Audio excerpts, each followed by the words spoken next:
झाला 180. त्यानंतर obtuse angle. Obtuse angle म्हणजे greater than 90 less than 180. Then acute angle. Acute angle म्हणजे less than 90. 90 अंश म्हणजे कसा येईल, अगदी असं. हा त्याच्यापेक्षा कमी म्हणजे acute angle. Right angle triangle. Right angle. Right angle झालेला आहे. त्यानंतर vertically opposite angle. Vertically opposite angle.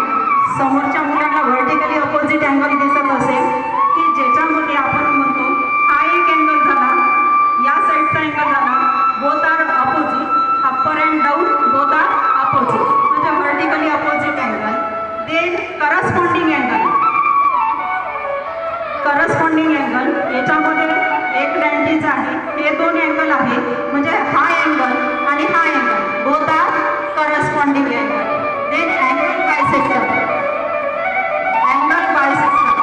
Right angle triangle and it is a angle bisect केलेला आहे. मग आता याच्यामध्ये तुम्हाला ॲक्टिव्ह अँगलही दाखवता येईल, ॲक्टिव्ह अँगलही दाखवता येईल. पण आता ह्या सगळे अँगल याच म्युझिकवर तुम्ही तुमची ओरिजिनल पोझिशन घ्यायची आहे. ओरिजिनल पोझिशन आणि थोडं फास्टमध्ये करायचं आहे. थोडं फास्टमध्ये तुम्ही दोघी लक्षात ठेवा. Straight angle, active angle, acute angle, right angle triangle, right angle, vertically opposite angle, corresponding angle, angle bisector.